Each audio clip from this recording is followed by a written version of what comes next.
Hi everyone, and welcome to this last lecture of week 3. And today we want to talk about active and passive transformations. So the linear transformations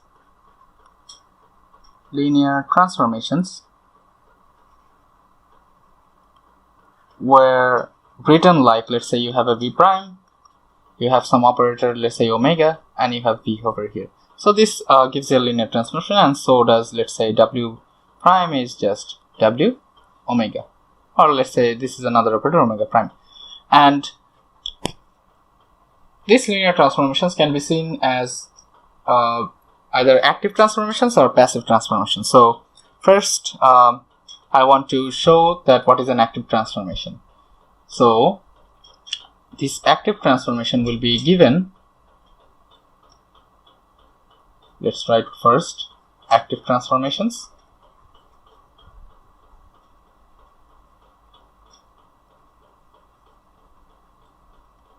Let's say you have a vector space. Though they are abstract, but let's just try to draw a vector that is given by v. And what you do, you want to operate some operation on this vector, that is, let's say you have this v prime which is obtained from v with the help of an operator.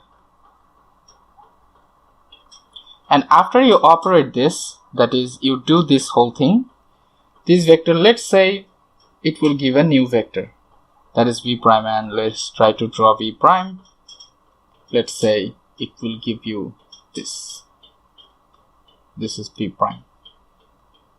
So you can this is a diagram and this is not rigorously correct, but this gives you a way to see what is happening. That is, let's say this is a rotation operator, this omega.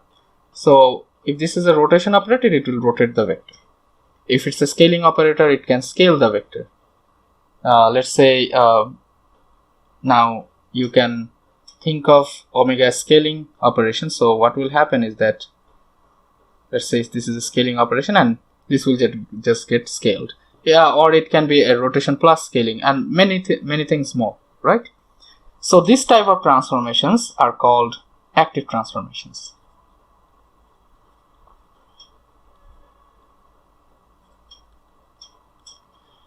And the reason they're called active transformations, because that is the reason, because here the vectors themselves gets affected by the operators.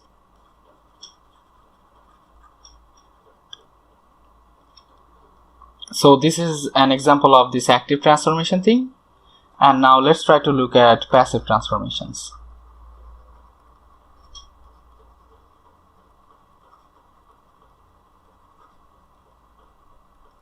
So when we talk about passive transformation, we want to particularly focus on unitary transformations. So let's say you have a vector v prime that is obtained from v with the help of a unitary operator, and you have this v prime bra is just u dagger v. And in our earlier lecture, that is the last lecture, we saw that this is just v. That is, the inner product is preserved, right? So we obtained these v primes through these unitary transformations. Now what we want to do is that we want to calculate the following. We want to calculate the following. That will be v prime omega v prime. In fact, this is something that is called an expectation value, and you will know more about it when we discuss this eigenvalue theory. But let's now let's just write it down as expectation value. And here we can see that these v primes were obtained via the unitary transformations, and this expectation value corresponds to this omega operator. So this is the expectation value for operator omega, and the corresponding state is, and state v prime. So if you just do it, you can see that this will be v, u dagger, omega, u, and v, right? So from here you can say that instead of affecting the vectors themselves, I can affect the operator. That is, instead of changing the vectors actively, why don't I change the operator and calculate the result? So this is what is known as a passive transformation. That is this one. So what does this mean? This means that if you transform this and denote it with lambda prime, omega prime, this is just u dagger, omega, u.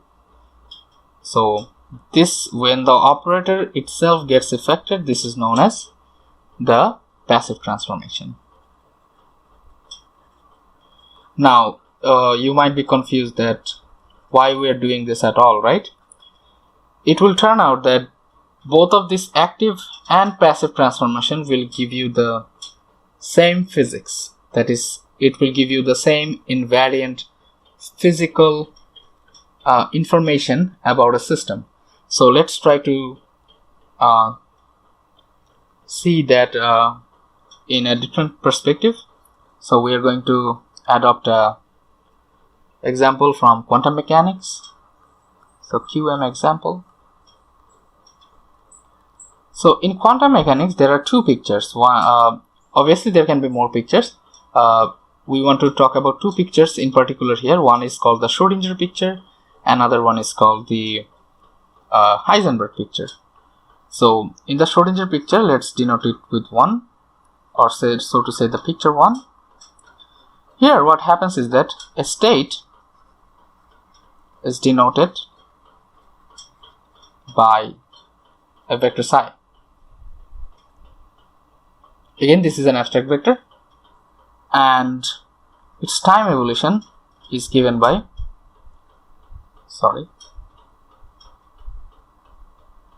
this following equation.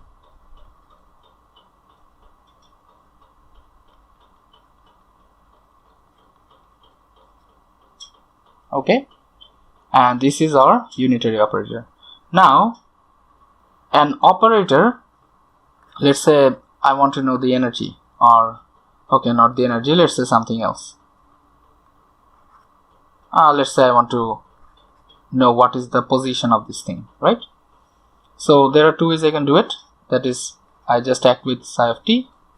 It will give me x e to the power I h t psi 0. This is one way to do it. Another way is to use this passive transformation, and if you see, this is not giving you a number, rather it will give you a if you think in terms of x as a matrix and psi as a column vector, it should return you as a column vector. So but this is not true for position operator. It's an infinite dimensional operator, and it's actually a derivative operator. But let's ignore that, and let's just think of this as some position that we can represent with matrix as well. So if you want to find the expectation value, that is, you want to take a number, you have to write it like this, and if you do that, you will have this thing, x e to the power I h t psi of 0, right? But here you can decompose this thing in terms of psi 0. So if you do that, that will be e to the power I plus I h t x e to the power minus I h t and psi 0, and you can call it as x prime. So in the end you will have psi of t x psi of t equals to psi of 0 x prime psi of 0. So here the states got affected, and here the states were not affected, rather the operator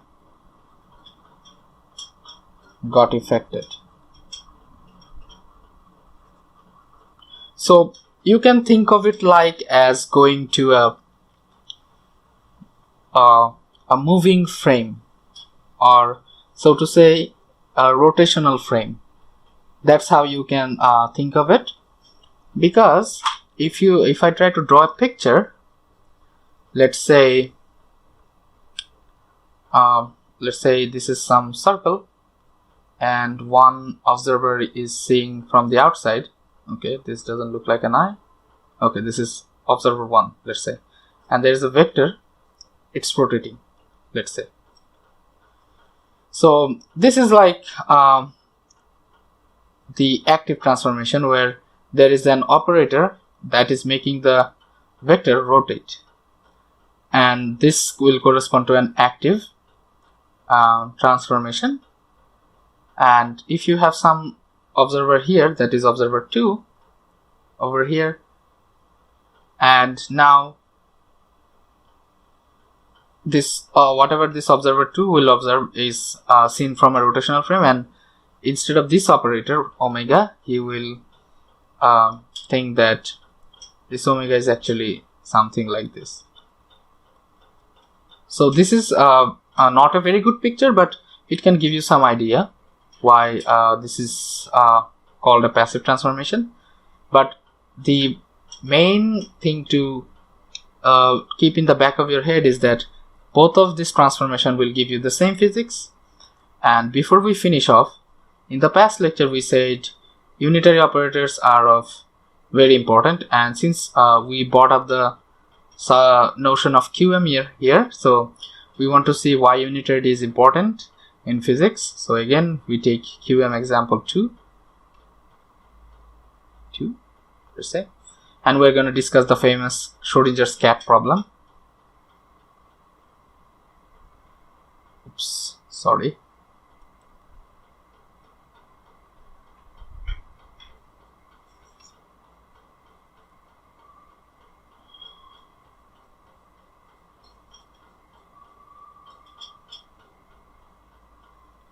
So the idea is that you have a box like this,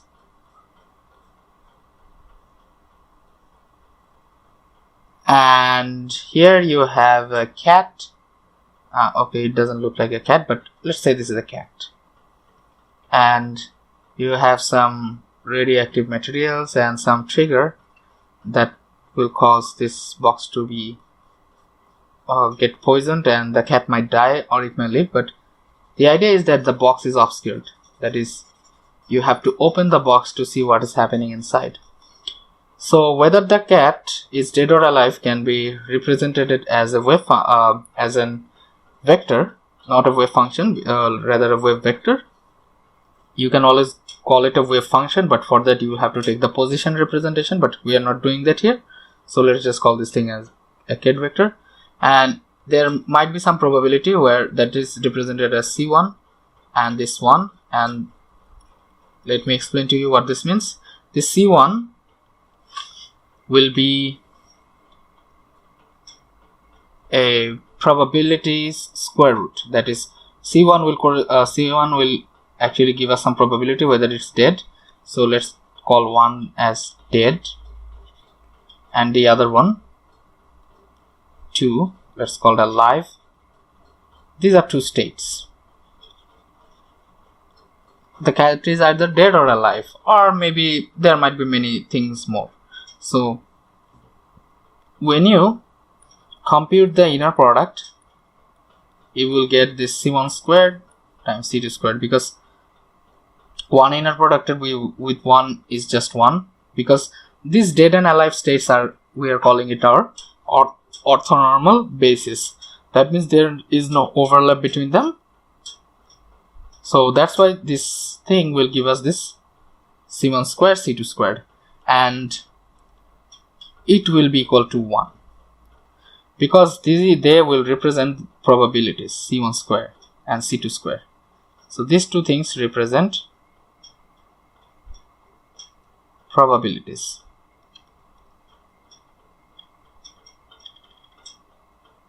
Right? And this is also known as the Born rule. I should have written Born as capital B. This is due to a gentleman called Max Born, and this is most of the QM texts state it as a postulate, but you can actually prove it via the Gleason's theorem, but let's not go into that. It's another subject for discussion. So using this Born rule, what should this C1 square and C2 square should represent the probabilities of the individual states. So if you want to know whether the cat is alive or dead, let's say I want to know the probability of the cat being dead, so this will be just C1 squared. If I wanted the probability of, so let's write it as prob of dead, probability of death or death, and this is just probability of being alive. This will be equals to C2 squared, right? And the sum of all the probabilities are 1. And if you recall that unitary transformations